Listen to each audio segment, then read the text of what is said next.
Hello everybody, Don't Blink here again with another Battlefield 3 gameplay commentary for you guys. Today I'm going to be showcasing the M224 Mortar, which is an unlock for the support class. It is a long-range indirect fire weapon, which makes it very unique in the Battlefield world. I mean, obviously you have some explosives such as rocket launchers and grenade launchers and stuff like that. That can be used for indirect fire, but nothing is quite as indirect, I guess you could say, as the mortar is in this game. It is a very unique piece of equipment. There were mortar strikes in Battlefield Backup Mini 2, and there were artillery strikes in Battlefield 2. But, this is available to anyone who has unlocked it for the support class and is currently using the support class. So that's kind of unique in its own way. And as a result, a lot of people are going to be trying this piece of equipment out. And if they don't know how to use it correctly, then they're not going to do very well with it. Because while it does do quite a bit of damage, it has a very small blast radius. And as a result, you have to be right on target in order to be effective with this weapon. Obviously, just doing a little bit of damage is helpful to your team because it will cause enemies to retreat. It'll cause them to be suppressed, take cover, but, you're not going to do well unless you start getting kills and start getting vehicle destroys and disables. So that's what I want to kind of showcase today and focus on today. First of all, with the mortar, it does take a while to get to its target, and the time it takes to hit its target depends on how far away the target is from you, just like with any weapon in this game. But it's a little bit more difficult to judge with the mortar just because you can't really see its flight path and you can't really see exactly how far away your target is.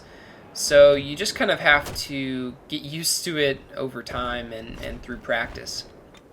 But basically, when you set up your mortar, you want to be facing in the direction that you're ultimately going to be firing in. You do have a little bit of leeway, maybe 60 degrees total from left to right, that you'll be able to cover.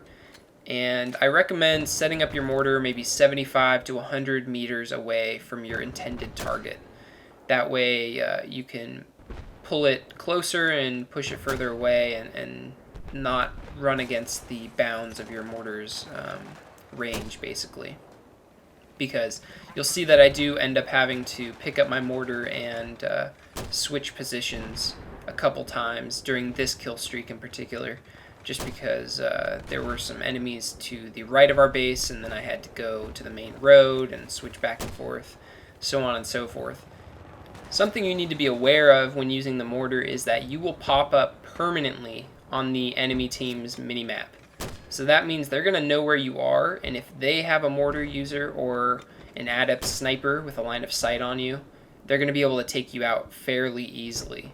So if you start getting shot at, or if you start hearing very loud booms in your immediate surroundings, you're going to want to pick up and move. Every once in a while, maybe zoom out of your minimap, check for mortar users on the enemy team, and if all seems fine, then continue on your merry way. But if you see a mortar user, my pro tip would be to immediately exit out of your mortar, because the enemy mortar user probably already has you in their crosshairs and is trying to engage you. So pick up, set up shop elsewhere, and then try and pound the enemy mortar user into oblivion. So right here, I was hitting that tank with my mortar shells, and I see that there's a little red triangle popping up right next to the tank. That's an enemy engineer trying to either get back in the tank or repair it. When you see that happen, you gotta start going after the enemy engineer, because they can repair the vehicle faster than you can damage it. But anyway, I hope this video was helpful to some of you. If it was, please give this video a thumbs up, and I will talk to you guys later. Bye.